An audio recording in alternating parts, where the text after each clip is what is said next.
And when you knock us down, we're going to get up. And on the way up, we're going to bite a kneecap off. Go ahead and say it, Ed. Go Dragons! When I woke up this morning, I was feeling pretty dangerous. You like that? You like that? F it. Jamar's down there somewhere. The New Orleans Saints select Marcus Davenport. No! Splash Brothers. Yep. It's playoff. Keep going, Brace. The playoffs? Don't talk about playoffs. If it doesn't fit, you must acquit. But main one, I just got to go ahead and say it. Another one bites the dust.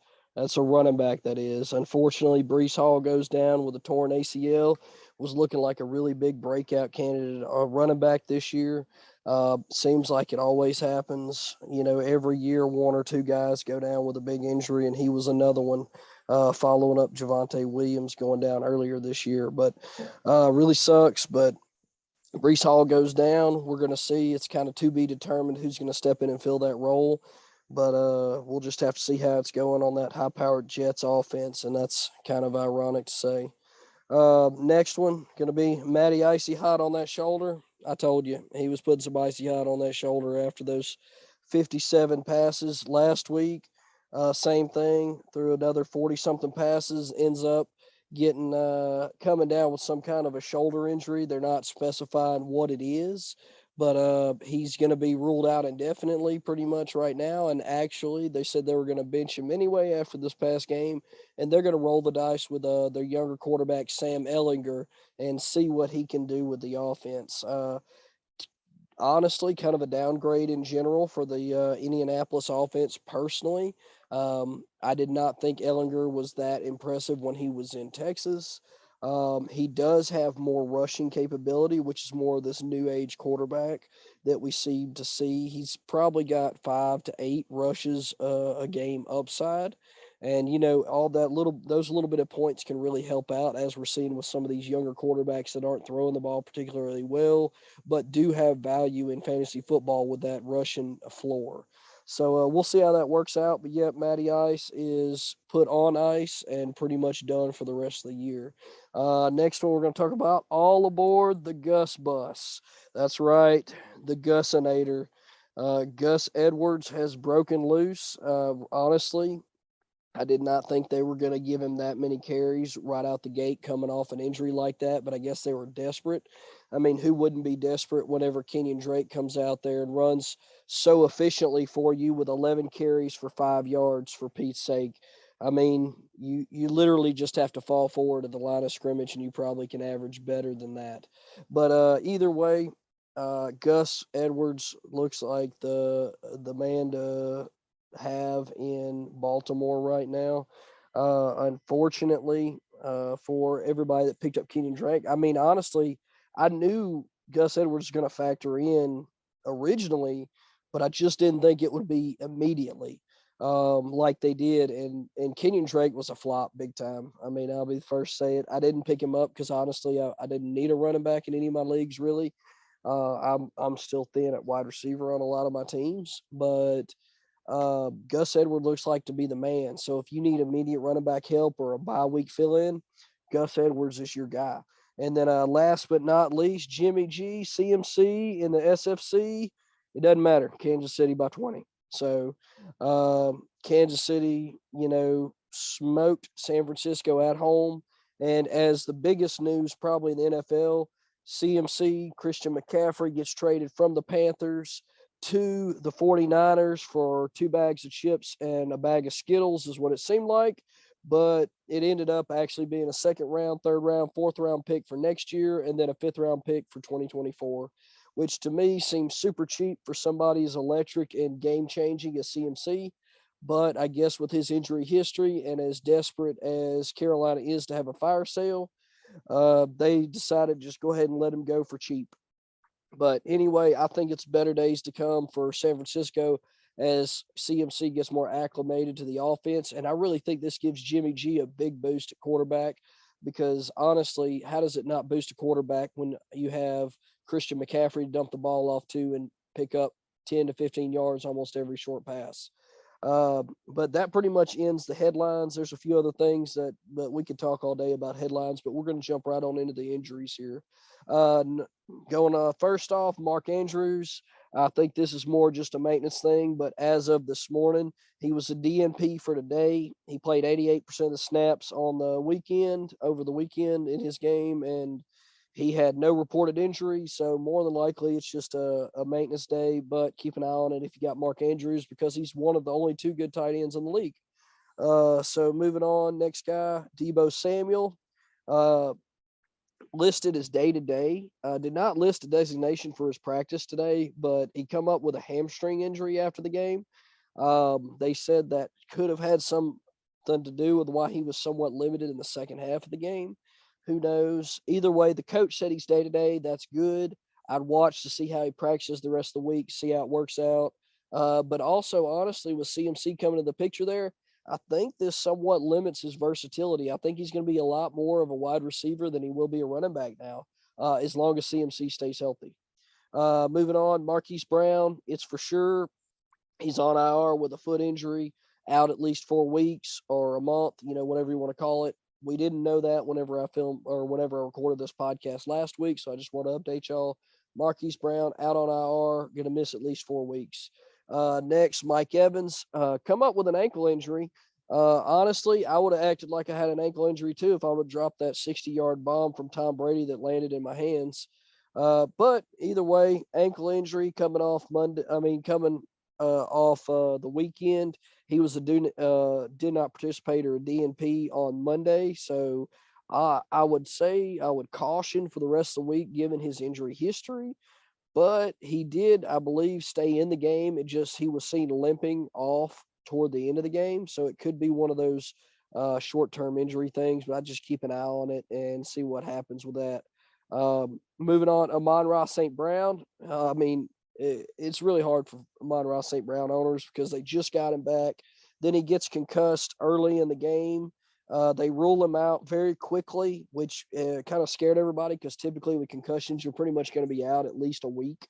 And now I read today the coach states that he was already cleared and that he did not have a concussion, which really, really sucks for fantasy owners because that means a pretty much knee-jerk reaction during the game because of all the pressure and scrutiny from all the concussion stuff, whereas typically he probably would not have been ruled out during the game. But either way, he was cleared of the concussion already, but he's already been placed in the protocol, so he has to clear all the stages of the protocol before the game next week. But apparently, if he was cleared and does not have a concussion, that means the beat writers are saying there's a really good chance that he's going to play next week, which would be great for Amon-Ra St. Brown owners. DeAndre Swift ended up getting ruled out before his game last week, which was a real bummer because he got 3 limited practices in toward the end of the week, but it just was not enough for them to put him out there, which it really seemed like they needed him because their offense was not clicking like it has been. Kind of looked like they were still practicing on the bye week, honestly, just kind of going through the motions, did not look very fluent and did not look like they had a lot of chemistry out there. So we'll see how that goes continuing on into this week because I really think that offense has the potential to keep putting up a lot of points. And honestly, I would keep an eye out for players in that offense that get dropped from that team because I think people are going to give up on them. 2 kind of bad weeks against 2 kind of tough defenses. They had New England right before their bye, which is a pretty solid defense. And then they had Dallas right after their bye, which both of those defenses are playing fairly well. I know New England just got kind of lit up against Chicago, but they still put up like 5 sacks and had an interception against Chicago. So both defenses are playing fairly well right now. I look for Detroit to get back on track, especially if they get healthy. I really think DeAndre Swift's got a really good chance to play this week after he got 3 limited practices and rested over the weekend. Moving on to another more significant player that got injured, that somebody that was really not predicted to do very well this year and has really overperformed compared to his prediction. That's DK Metcalf. Apparently I did not see this, but got carted off the field with a knee injury, which is normally never good, but it looks like it's some good news. The coach stated that he will not need any surgery for whatever injury it was. They're saying it was a injured patellar tendon, but they're not saying what kind. of injury. The good thing is I do know if you rupture your patella tendon, you do need surgery for sure. So that means he did not rupture it just by process of elimination. I don't know if he just sprained it or if he just, I really don't know what's a sprain. You know, a lot of people don't realize a strain or a sprain is like a partial tear, which can be somewhat dangerous because if you partially tear something, obviously, you know, it'd probably be more apt to tearing in the future. But either way, he hurt his patellar tendon. And they said he did have a history of an old injury to his patellar tendon and that it could be a re-aggravation of that. And it's something that did not cause him to miss a lot of time in the past. So high hopes for DK Metcalf. We'll just have to wait and see. I would not plan on having him for this weekend coming up, being as that he was carted off the field. I would think it'd at least hold him out for a week, but who knows? Watch practice and keep an eye out for injuries updates. Another big time contributor, not so much as of late, but honestly, somebody a lot of people were counting on is Mike Williams. Left this game toward the end in the fourth quarter with a high ankle sprain. It really sucks. Good thing is they got a bye week this week. Bad thing is the coach came out right after, or maybe Monday, Monday yesterday, and stated that we're talking about a matter of weeks and not a matter of days before he comes back, which is not good. So any Josh Palmer owners out there that held on to him, honestly, he was in a concussion. I would expect for him to come back after the bye week. I'd be ready to fire him up and look for him to really produce coming back off his bye week. So he's going to be somebody I'll talk about in my waivers later on. Moving on to Zeke. Ezekiel Elliott popped up on the injury report Monday with a right knee contusion. He played with and through the injury. Apparently happened sometime during the game this past weekend. I think somebody had reported that a helmet hit his knee. They pretty much just held him out. I'd watch his practice time. I would not think this would be something to keep him out. Now, honestly, he's been a pretty safe floor running back, a solid RB2 coming in at running back 24 on the season for people. And honestly, he's had a pretty consistent scoring pattern, somewhere around 10 to 15 points. He had 17 this past week, but 10 to 15 points the last 4 or 5 weeks. And that's really been good for people. But I do worry somewhat that once Dak gets a little bit more comfortable, they start throwing the ball more, some of his usage goes down.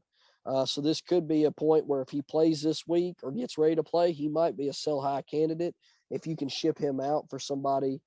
Maybe one of these guys that are looking to get a boost in playing time, like Travis Etienne or something like that. Maybe somebody wants to sell them before maybe they come out and fall flat on their face and they don't perform as high as people are expecting them to. But yep, Zeke, right knee contusion. I think he'll be fine.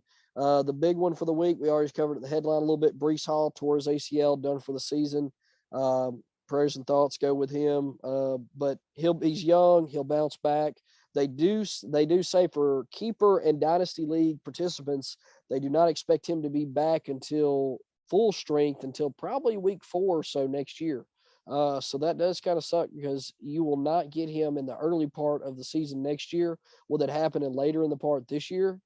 At least at full strength. Now, they said he could return sooner, but be on a snap count and just kind of working through it. But definitely will not be full strength and full explosion until later on in the year next year, after we get through about the first quarter of the season. Moving on, Darren Waller out with a hamstring this past weekend. Have not heard any updates at this point. I'd just be watching for practice updates. They played the Saints, which is not a great matchup for tight ends, but honestly, it's been a great matchup for all offenses in general as of late, which is really sad as a Saints fan. A lot of us listening are Saints fans. Honestly, we're really missing those secondary key pieces that we let go in Marcus Williams and Chauncey Gardner-Johnson. I mean, that's all you can say. We let some guys go. We signed a couple guys that aren't working out. We've had some injuries, and our defense just isn't the same. Moving on, next guy, James Conner. Excuse me. Got ruled out with some rib injury last weekend. No update as of this time for this week. Honestly, they alluded to a possible multi-week absence. I would just keep an eye and see if he practices. If he starts to practice, honestly, with rib injuries, though, if he practices, he could get dinged up again with the rib injury. And Eno Benjamin's been playing okay. Him and Keontae Ingram. Keontae Ingram, I really think just kind of was the right guy at the right time. I don't think he's going to be as efficient or productive going forward. But Eno Benjamin looked pretty good against the Saints, unfortunately. And I think he could be somebody that's going to have a fairly decent role even when James Conner comes back. Next guy I want to talk about, Alan Lazard. Ended up coming out in the third quarter with a left shoulder injury and then went back in, tried to play through it, could not. And they pulled him out and ruled him out for the rest of the game, which is not a good sign at all. Anytime somebody tries to play through an injury and then either hurts it worse when they go back in or realizes that it's hurt so bad they can't continue to play, it's normally a fairly significant injury. It might not be a season ender, but it could be a multi-week injury. I would definitely not look to have Alan Lazard this upcoming week. I mean, heck, he could be okay. I could be wrong about that, but typically telltale signs about those type of things during the game don't look good. And I would think he was probably trying to push it to help Green Bay, who's been struggling so much on offense. It could be one of those scenarios where he was like, normally I wouldn't go back in, but they need me, and tried to get back out there and ended up hurting it worse or just really realized he couldn't go. So I'd be watching for an update sometime this week and if he returns to practice, but I would definitely keep an eye on that, but I would not hold out hope that he'll be available. Sorry. Throat's a little dry this week. Moving on, next guy, David Njoku. Hurt his ankle thank goodness it was toward the end of the game. Not thank goodness that he's hurt, because he's been one of the few bright spots at tight end this year. Was kind of a sleeper for a lot of people. Came because of the opportunity that he was going to have. Well, he ends up with a left high ankle sprain. And if anybody knows if you listen to this, if you know anything about high ankle sprains, that's a multi-week absence automatically right there. They're saying the coach come out and said 2 to 5 weeks. I mean, he could have been a little bit more broader. It could have been like a week, maybe a year. Who knows? I don't know.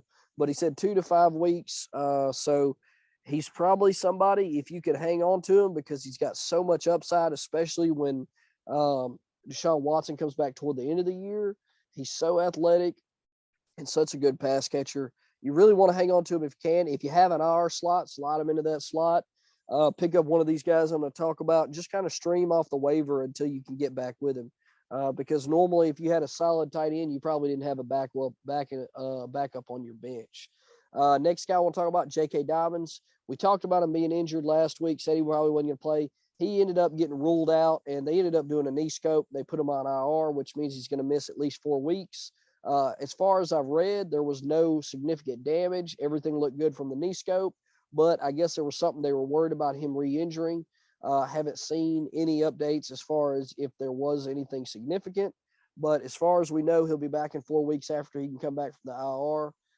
But right now, slot him in the IR slot, or honestly, I would think about dropping him if you're not in a keeper or dynasty league, because he was pretty much being played with bubble wrap before, and now Gus Edwards is back looking better. You're still going to have Kenyon Drake in there. You're still going to have Justice Hill in there. I really don't see a lot of room for J.K. Dobbins performing very much at all when he comes back. And in their best interest, if those 3 guys are performing well enough, why not hold him out and keep him healthy if, he is the future at your running back position. But, I mean, how many years can you do that with J.K. Dobbins? Because you did it last year. If you do it again this year, I mean, is next year the make or break it year, or do they end up trading him because he keeps getting injured? Who knows? But honestly, if you're in a redraft, especially 10 or 12 teams, I would not worry about hanging on to him. Next guy, Jameis Winston. Honestly, this one kind of caught me by surprise. He has been active the last 2 weeks. I knew he was active last week, and they decided to start Andy Dalton because he was still banged up, but he was active. I did not know he was active 2 weeks ago, and they still decided to start Andy Dalton. If I said that and I forgot about it, who knows? Because we talk about so much on these podcasts, I try to remember a majority of what I say. But Jameis Winston, he's practicing, but he has not practiced in full the entire time. He's been limited at every practice.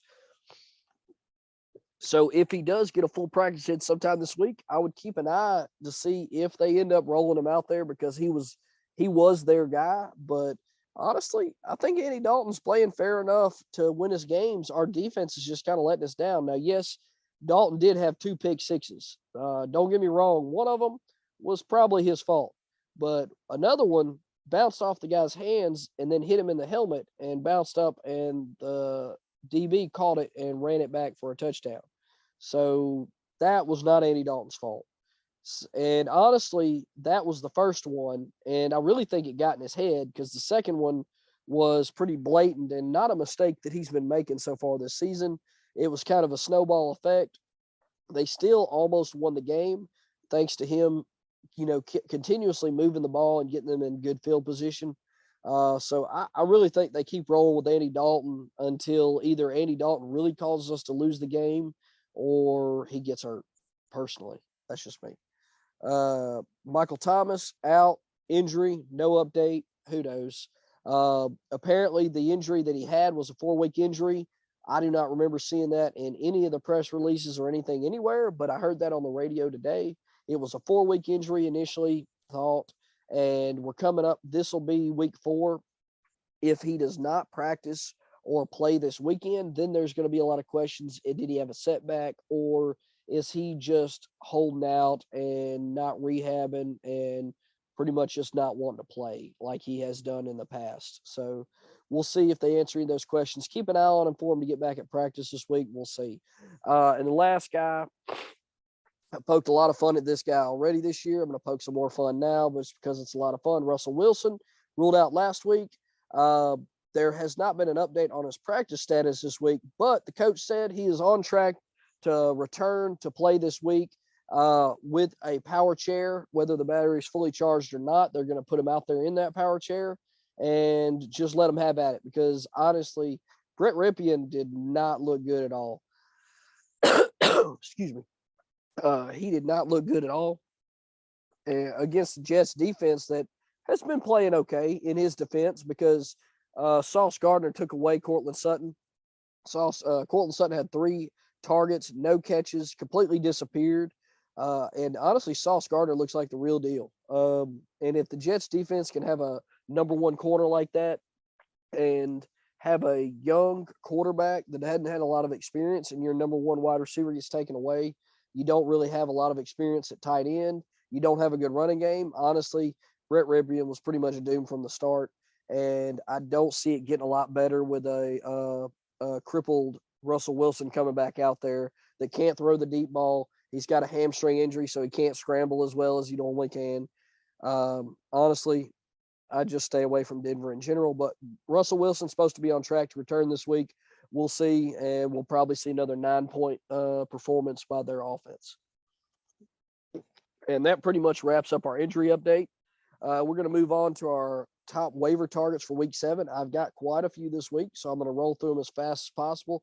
I've got a few points that I'll point out that I really like some of these picks for, but for the most part, I'm just going to roll right on. One, I've already talked about, Gus Edwards playing at Tampa Bay. Not the best matchup, but honestly, Tampa Bay got run on fairly easily last week with Carolina, and 2 backup running backs after CMC went out, with Dante Foreman and Chuba Hubbard ripping off large runs against Tampa Bay. Honestly, I have no idea what's going on in Tampa Bay. I mean, it seems like that Tom Brady's future divorce is disrupting the entire team chemistry or something. I don't know, but Gus Edwards, probably the number 1 pickup this, maybe not the number 1 pickup, but definitely the number 1 running back, probably the number 2 overall pickup this week. I like him for volume in the future. Pretty much everything, because Drake was super inefficient, like I said earlier. Gus Edwards got the goal line work because he had 2 touchdown runs. And the Ravens like to run the ball. When they get in the red zone, they're going to move the ball. It's a good offense. And honestly, they're going to probably have more possessions than most teams. And I think you can do a lot worse than Gus Edwards off the waiver, especially for bye week fill-ins. And if he has some really good weeks coming up with the bye weeks, trade him. If you need for something else, you might need depth at. Number 2 running back I want to talk about, Khalil Herbert. Honestly, it's a future pickup. I noticed he's back down to about 44% in ESPN standard leagues, which is way too low for somebody with his potential and caliber. Chicago's offense really looks like it's starting to get the ball rolling a little bit more than they have all year. especially putting up 33 points like they did on Monday Night Football against New England's defense, who's been okay. So I really like Khalil Herbert going forward. He had a really good week, almost, and had a better week than Montgomery did.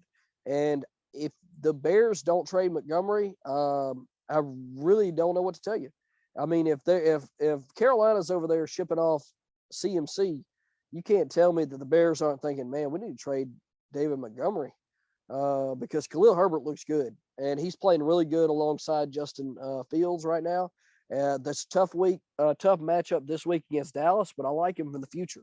He's got some really good matchups coming on later on in the season, and definitely a good plug and play for the bye weeks when you got a good running back out.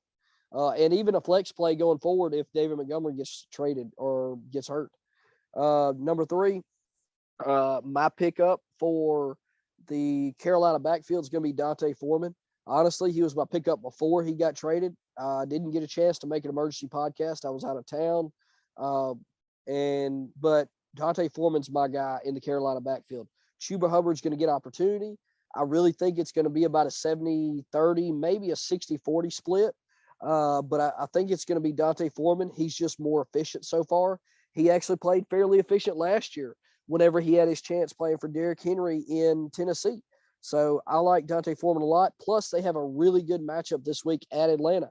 Chuba Hubbard's also banged up, come out with an ankle injury. I think he ended up being okay. I don't think it was a big deal, but my pick's Dante Foreman playing against at Atlanta, and their offense looked better than it has. And it's kind of crazy. Who'd have thought they looked better with the PJ Walker and without CMC in the offense? But they did. They look better. They're playing against Dallas. I mean, not playing against Dallas, playing against Atlanta, which is a great matchup in a division game. So I like Dante Foreman this week as a good bye week replacement, or even a flex play if you're lucky to pick him up and you're kind of thin in all your other positions right now for injury or whatever not. Moving on, number 4 pickup at running back, Rachaad White. He's been the same game playing at Carolina. I've been talking about this guy. He's been on this waiver column. He's not a guy that's going to produce a lot of points either until Tampa Bay really gets their offense going or until Leonard Fournette gets hurt. But if Leonard Fournette gets hurt, it doesn't matter if their offense is going or not. He's going to produce. If their offense gets really going, he's going to produce. And he's got the talent. He's got the quarterback. They got the weapons around him. It's just a matter of time till it clicks. He's somebody that I'd be stashing if you got the spot and you don't need to pick up anybody to play right now. So he's somebody I'd be keeping in the back of my mind. That's Rachaad White. Playing at Carolina this week. Not at Carolina, sorry. That was last week. Let's see. Get that updated for y'all. Sorry about that. Playing at home against Baltimore this week, who is a middle of the pack, number 16th ranked run defense. It's an okay matchup, but I would probably not be starting him unless I'm really desperate. But he's definitely somebody to have on my bench waiting for something to happen because he could be big time if Fournette gets hurt. And then last but not least, another stash. This one I think is going to be really relevant later on in the season, which is why I'm putting him on here, and that's Kyron Williams for the Rams. He was a rookie running back coming out of camp. They were super impressed by him. And honestly, they said he had a larger role carved out and was one of the main reasons that they were so down on Cam Akers coming in. And Cam Akers was not really ready for the season because Kyron Williams looked so good in camp before he had that knee injury. He's still on IR. They said they expect him to resume practicing sometime this week. I don't know when he's coming back, but when he does, I know this offense is not that great, offensive line not that great, but he is a good pass catcher. And that's what you really want behind a bad offensive line on a decent offense is a running back that's going to be able to catch those screen plays whenever they're trying to beat the pass rush. So they got a tough matchup this week at at home against San Francisco, which is not really relevant for Kyron Williams unless he comes back, but I don't think he will this week. But he's somebody I definitely pick up and stash on my bench for the future. And I think he could have a large role in that offense in the future, and that's Kyron Williams, especially if their season looks like it's going down the drain like it looks like it already is starting to. He's somebody that could really look to see what they have in him before next year. And that pretty much wraps up my running backs for this week. Moving on to my wide receivers. Number 1, he barely made the cut. Honestly, he probably wouldn't have made the cut all the other weeks, but that's going to be Tyler Boyd for Cincinnati. Honestly, it's just it looks like they've got their offense is clicking on all cylinders. When you got Joe Burrow throwing the ball 40 to 50 times a game for 400 yards, 3 or 4 touchdowns, I mean, you can support 3 wide receivers and a running back, and honestly, in this tight end market, a tight end as well. And that's what he's doing. Jamar Chase is the number 1, and T. Higgins is the number 2. But honestly, I'd say Tyler Boyd's a 2B. And they keep going like this. It could be Tyler Boyd's a 2A and T. Higgins is 2B, which is crazy to say. But Tyler Boyd's getting the best matchups because the number 1 corner is going to be on Jamar Chase, number 2 corner is on T. Higgins, and then Tyler Boyd's got what's left. And I think Joe Burrow is really exploiting that matchup in his games. They're playing against a really banged up secondary in Cleveland next week, which is a great matchup. If Tyler Boyd's out there, I'd pick him up, fire him up in my flex, possibly even my wide receiver too if you got hit hard with injuries or bye weeks. So Tyler Boyd's my number 1. Number 2, still on here, barely makes a cut, George Pickens. Kenny Pickett came back. George Pickens does good. Pickett to Pickens. I mean, what else do you need to know? Really tough matchup this week in Philadelphia, but same situation Tyler Boyd. George Pickens is not getting the number 1 corner yet. Now, I don't think he's too far from that with his success, but it's still Deontay Johnson getting the number 1 corner. And then it's going to be George Pickens getting the number 2. I think he's already surpassed Claypool in that regard. So I really like George Pickens playing at Philadelphia, tough matchup. But when George Pickens is throwing the ball 50 times a game, even in tough matchup, George Pickens can find success. He's that talented, still making circus catches, and George Pickens is getting the red zone looks, which is what you want. Caught another touchdown pass this past week. George Pickens is my number 2. I think I'll probably end up having to take him off the list after this week because he'll eclipse 60%. So if he's out there, go pick him up. I've been starting him in my flex at several leagues, and he's been performing for me. Going to my number 3 wide receiver, Paris Campbell and or Alec Pierce. Alec Pierce was on there last week. Didn't turn into dud, but definitely was not as not efficient as I had hoped as he had been in the past. But honestly, Paris Campbell, 11 targets last week, 10 targets this week. Definitely looks like he has a significant role in this offense. The only reason I put both of them on here, I would have put just Paris Campbell because I have no idea who's going to have the best chemistry with Sam Ehlinger. Now that Matt Ryan is out of the picture, I would imagine, I think Michael Pittman's still going to get his. But as far as the second wide receiver in this offense, I have no idea. That's why I put both Paris Campbell or Alec Pierce. Roll the dice, throw a dart, eeny, meeny, miny, mo, whatever you want to do. But Sam Ehlinger's coming in. I think it's going to be Michael Pittman. They could lean heavier on the run and then a second wide receiver might not even be relevant. I don't know. Honestly, that could be what they do. That'd be great news for Jonathan Taylor honors, but it's going to be tough for them to lean on the run because I think they're going to stack the box against Sam Ehlinger and make him throw the ball, which could make these second and third wide receivers more relevant. And but I mean, Paris Campbell, Alec Pierce.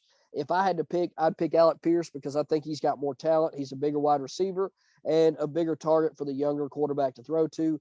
But Paris Campbell's got the numbers to back him up. So, I mean, I think it's just a dart throw. Pick up one of them. Honestly, I don't think both of them are going to be picked up in any league you're in. I think it's going to be one or the other.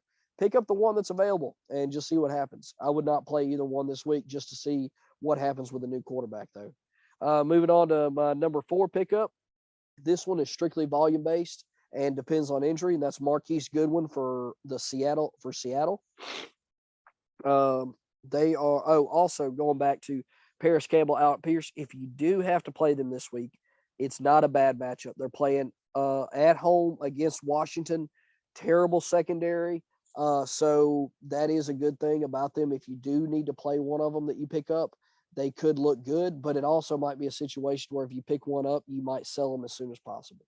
Moving on, though, number 4, Marquise Goodwin, playing for Seattle. He pretty much seemed to step in for DK Metcalf after he went down, caught 2 touchdown passes in the game. He's not normally a big red zone threat, but he is a big play threat like DK Metcalf is. So that's why I really like Marquise Goodwin to step in and take some of that role on. I do think it boosts Tyler Lockett too. because he's got more experience and more chemistry with Geno Smith. But honestly, Marquise Goodwin has had some splash plays this year already. I think it's strictly while DK's out thing. I think he's going to get the volume. He's going to get the first team reps. They do have a tough matchup against the Giants this week, who is like the third ranked against the wide receivers, or maybe, third ranked against wide receivers. So not a good matchup this week. But Marquise Goodwin is a speedster and can take the top off the defense. And if you're going against a good secondary, those are normally the guys that have the best games, or the guys that can take the top off the defense. So he might be somebody you roll the dice on. But he's at my number 4. Number 5, we've been waiting for somebody to break out in this offense at wide receiver all year. It finally seems to be that somebody is doing that for New York Giants, and that looks like Wan'Dale Robinson. Got a really good matchup this week against Seattle secondary. I say really good. They're in about the middle of the pack. I think they're around 12th or 13th in the league against wide receivers. But Wan'Dale Robinson was a really talented wide receiver. They really liked him coming out of camp, had a knee injury that kind of held him up right there at the end of camp from the beginning of the year. He was a fairly high draft pick that they picked in this past year's draft. Got 8 targets last week, all in the first half. 8 targets in the first half. That's a huge amount of volume. Only 6 catches for like 50 yards, but still, you love to see that volume. And honestly, that offense is like super hungry for a pass catcher to step forward. And I really think it could be Wan'Dale Robinson. Decent matchup against Seattle. They're going to have to score the ball. He did possibly have an injury in that second half that caused him to not be as efficient, which is why he didn't have any targets in that second half. But there was some reports that I seen that it was just kind of a soreness injury or something, that it was not significant, that they've already ruled that out, but they've not given any updates on his injury status or practice update. So I would keep an eye on his practice and his injury status going in, but I definitely like Wan'Dale Robinson. He's looking like he's going to step forward as the number 1 guy there in the Giants, and has a decent matchup this week in Seattle if he ends up going. Number 6, this guy, he's honestly, this is just a dart throw for this team. Who knows? This is kind of a Alan Lazard injury, and that's going to be Sammy Watkins at number 6 they're playing at Buffalo. Not a great matchup, but honestly, who does Aaron Rodgers have to throw the ball to? I mean, nobody's stepping forward. Romeo Dobbs, everybody thought it was going to be him. Didn't really look that great. Hasn't done anything since the first couple weeks. It seems like teams have kind of figured him out and have figured out what his strengths and weaknesses are and have been able to shut him down. But Sammy Watkins had 2 catches. That was it for like 50 or 60 yards. I can't remember what it was, 5 targets. But I think with Alan Lazard going up, Sammy Watkins has got the experience. We know he's got the playmaking ability. Honestly, every year he has 1 or 2 games he just blows up for, and then he comes out with a hamstring injury, and he's pretty much done for the year. So I think this could be one of those games, and a revenge game for him also, because he played a lot there in Buffalo when he was there, when he wasn't hurt. So a revenge game for him. I think he's going to want to try to prove that he's still got something in the tank. It's kind of a tough matchup, but I would be looking for him to have that typical blow-up game by Sammy Watkins. And if he does, honestly, if it was me, if people think he's going to be the man, I'd try to trade him, get rid of him. Because honestly, I think this Green Bay offense has got more problems than just a wide receiver. And then last but not least at wide receiver, this guy's on bye this week, but due to injury, the Mike Williams injury and Keenan Allen just not really been able to come back like he wants to. That's Josh Palmer. If he's out there, he's going to be on bye. If somebody drops him because they don't have anywhere to keep him, pick him up. He is going to be money when he comes back. There's no doubt about it this time. They don't have anybody else. Honestly, DeAndre Carter could be relevant too. If for some reason Keenan Allen gets banged up again, it's going to be Josh Palmer and DeAndre Carter show and Gerald Everett, because Mike Williams was getting a fair amount of volume, except for when he played top-end corners. So I would watch that. Whenever Josh Palmer plays a top-end corner, I'd be careful of that. But Josh Palmer, I threw him in there at number 7. Normally I don't talk about that many wide receivers, but I think he's going to be significantly relevant when he comes back off bye week. And I would be looking to pick him up and stash him and be playing him at flex or wide receiver too, honestly, with the way Keenan Allen looked whenever he tried to play this past week. He just did not look that great, and he told the coaches he felt like he didn't have any explosion, which does not sound good to me at all, but maybe an extra week helps him out. And that pretty much wraps up my wide receivers. Moving on to tight ends, aka the lawn dart segment. And that's pretty much what it is. Honestly, last week, all of my tight ends were pretty decent pickups. I think they all had around 10 points or more. And I did not really change my tight end pickups much. I only added one guy, I added two guys, took one guy off. But I'm going to start at number one. That's going to be Robert Tonyan. Not that great of a matchup. Honestly, though, tight end is the way you hurt Buffalo's defense. It's not running the ball. It's not passing the ball. It's at tight end, which they are, I think, ranked around 12 against the tight end.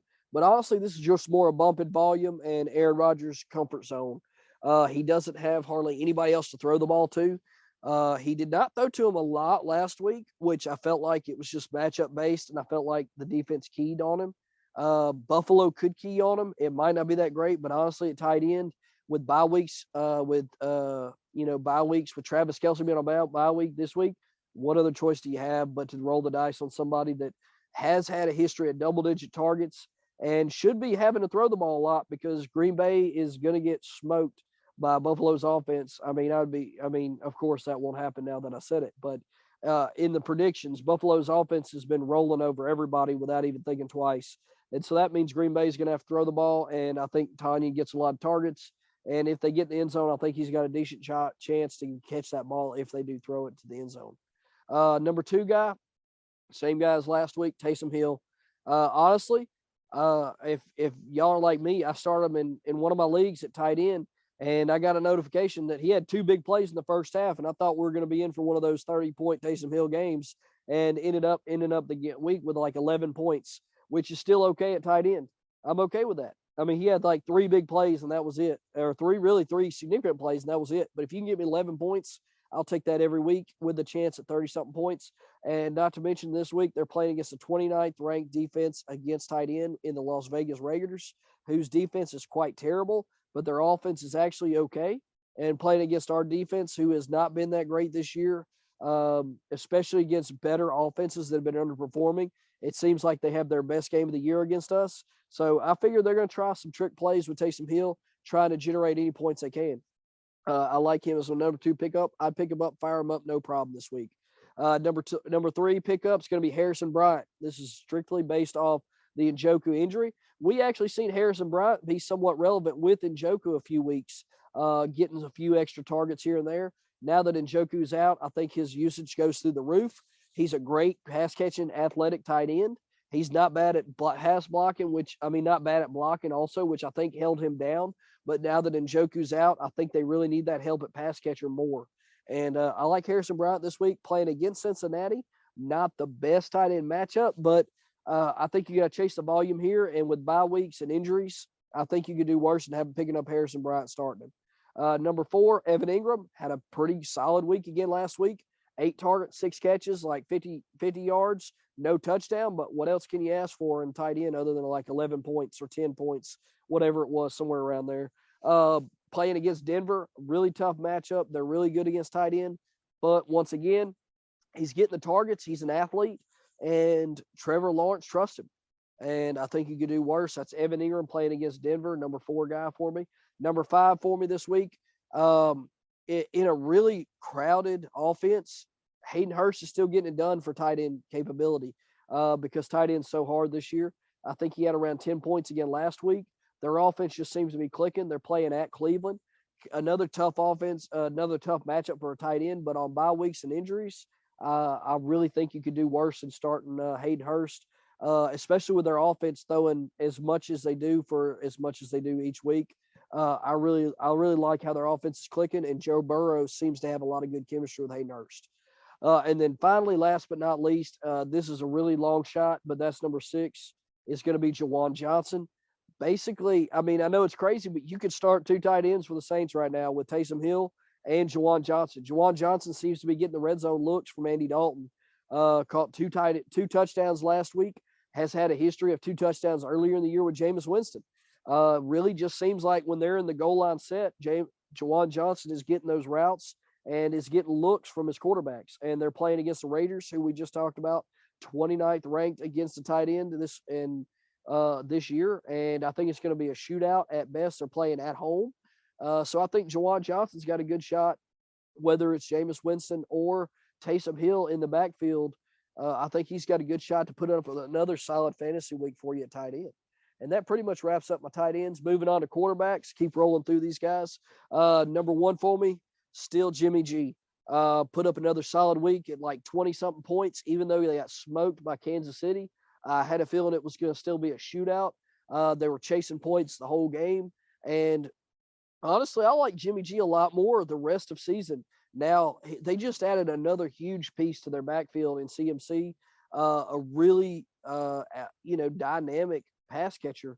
And I like Jimmy G the rest of the year, even in tough matchups, because they're going to get the ball to Christian McCaffrey. He makes good things happen for his pass catcher, and he's got a lot of other good offensive weapons around him.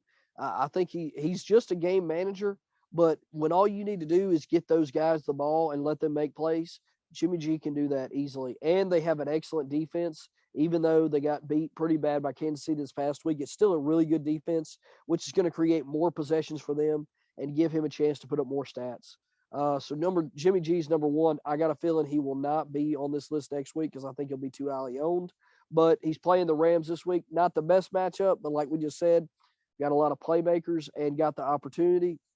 I like Jimmy G going forward. He's my number one pickup at quarterback this week. Number two is going to be Andy Dalton, honestly, if he plays. If not, if Jameis starts, I don't like Jameis this week just because I haven't liked Jameis from the get-go. I just don't think he's the guy. That's all I can say about it. But Andy Dalton can put up fantasy points even though we're not winning. And even though that really stinks as a Saints fan, as like myself, it stinks that we're not winning. But if you can pick him up and he can throw for 400 yards and 3 touchdowns, even though he had 4 picks, he still threw for 400 yards and 3 touchdowns, which made him like the third highest or second highest quarterback on the week this week. And whenever you got guys like Pat Mahomes on bye, I think you can do worse than Andy Dalton against the Raiders, who the 31st against a quarterback. That's why Andy Dalton's my number 2 this week. Number 3 for me, Trevor Lawrence playing at home against Denver. Tough matchup, but Trevor Lawrence has got 3 rushing touchdowns in the last 2 weeks. He had 2 weeks ago. He had 1 this past week.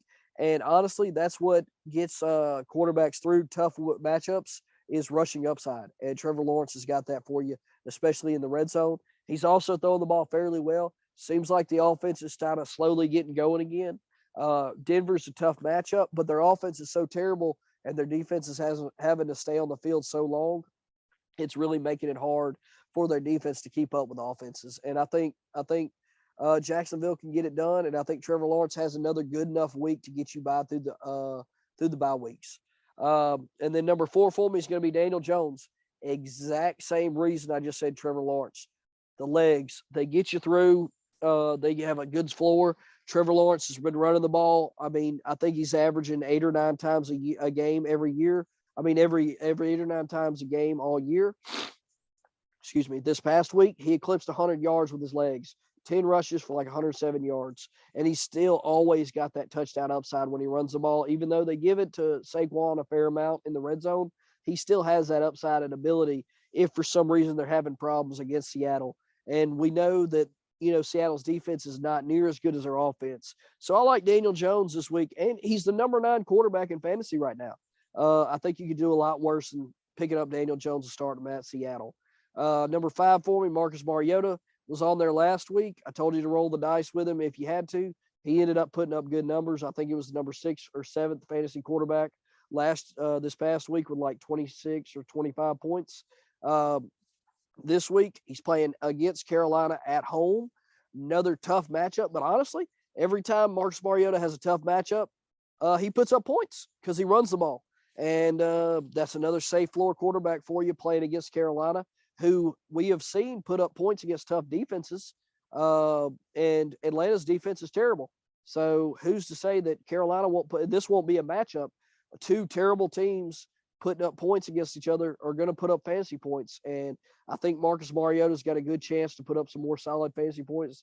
I think you're looking for around 20 points from him. And on bye weeks and injuries, I think you could do worse than start Marcus Mariota against Carolina. And then last but not least, this is one a lot of people are going to probably have a problem, they're going to disagree with, but I think he is somebody that is going to have a bounce back week this week. He had 2 tough matchups around his bye. He was on there pretty much every week for me. He almost made it out of that 60% range, and that's going to be Jared Goff this week, getting a really good matchup against Miami, the 28th ranked against quarterbacks this year so far. And they got Tua back for their offense, which means they're going to be clicking a little bit better against one of the worst defenses in the league in Detroit. If this doesn't have the setup for a shootout, I don't know what does. I think Jared Goff gets back on track this week against Miami, and I think you could do a lot worse than starting him. I know he had 2 rough starts, but they were against 2 pretty solid defenses in New England and Dallas. So I think you could pick up Jared Goff if he was dropped and fire him up against Miami. And that pretty much wraps up my quarterbacks. Moving on to my defenses that I like to stream this week. Honestly, this one, hopefully it's out there for you. That's Philadelphia playing at home against Pittsburgh. Their defense was super hot. They had a bye. A lot of people dropped them. They're owned in I put them on here just over 60% because they're that valuable. I think they're a start the rest of the year, no matter what the offense, unless it's Buffalo. And that's about it, honestly. But I think they're a start the rest of the year. That's why I put them on here. They're playing at home against Pittsburgh. Even though I like Kenny Pickett, their offensive line is terrible, and he's still young. He's going to be prone to making mistakes, and I think you got to ride Philadelphia's defense while they're hot. And they should be healthier coming off a bye. Number 3 for me, it's going to be the Jets playing against New England. Honestly, the Jets defense is not just so good that I would fire them up every week, but I like them in good matchups. I talked a little bit about Sauce Gardner being a shutdown corner like he is. And honestly, New England's offense just like it looks like it's in such disarray. The only person you can start for them right now is Ramondre Stevenson. They don't know who they want at quarterback. They don't know if they want Zappy. They don't know if they want Jones. Who knows? That sounds like a bad television sitcom. But either way, I like the Jets playing at home against New England. Not to mention it's going to be cold in New Jersey. And you know, whenever you start getting cold, they start running the ball more. And I think the Jets can stack the box. It's going to be, I think, a rougher day for Ramondre Stevenson than he's been having. But I like the Jets this week against New England. And last but not least, this one's kind of a dart throw for me. There wasn't a lot of good matchups that aren't heavily owned already. And that's going to be Washington playing at home playing at Indianapolis. And the only reason I like Washington is because it seems like defenses normally thrive against young rookie starting quarterbacks, and that's Sam Ehlinger. I don't really like him particularly anyway. The only thing that worries me is his rushing upside may give Washington some problems, but I still think he makes some mistakes, and I think you hope for some kind of an interception for a touchdown or a strip sack for a fumble recovery and touchdown, something like that. Washington D is getting healthier. They're getting a little bit better, but they're still nothing like they were supposed to be. But I like Washington playing at Indianapolis against a rookie quarterback. And that pretty much wraps up my defenses that I like to stream this week. And then last but not least, and definitely the fantasy stars of your team, the kickers. My number 1, he's actually been doing it pretty well every week, and that's going to be Greg Zuerlein. I like him a lot this week playing at home against New England.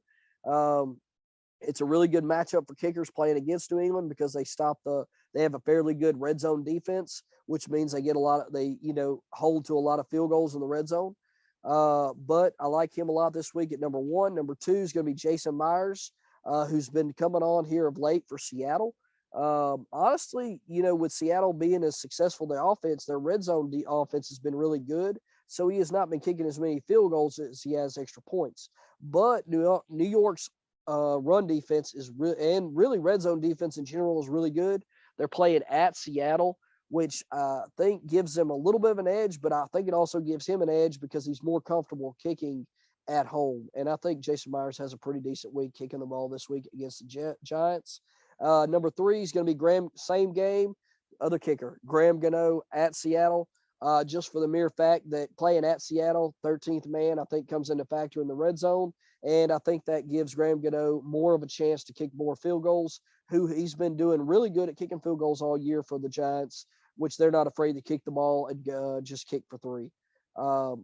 So I like Graham Gano at Seattle. And then last but not least, I told you I'm not taking him off. I'm still not taking him off.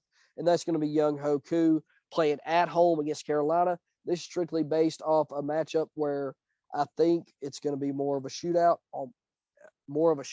and I think that he's going to have a chance to kick the ball in a dome, not have to worry about weather, and I think Carolina's defense is going to stop him in the red zone, going to give him a chance to kick a lot of field goals. I think Young Ho Koo gets back on track this week. That's pretty much going to wrap up this segment with my headlines, injuries, and waiver wire pickups for after week 7 going into week 8. Please like, subscribe, and follow us on all your major streaming subscribers, such as Spotify, Apple Podcast, Castbox, and any other major streaming providers that you like to use. We appreciate everybody that listens, follows us. Any feedback, we more than welcome.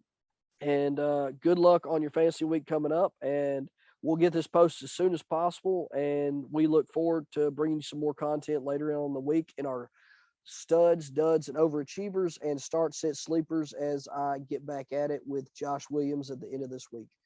Good luck going forward, guys. And we will talk to y'all later on this week.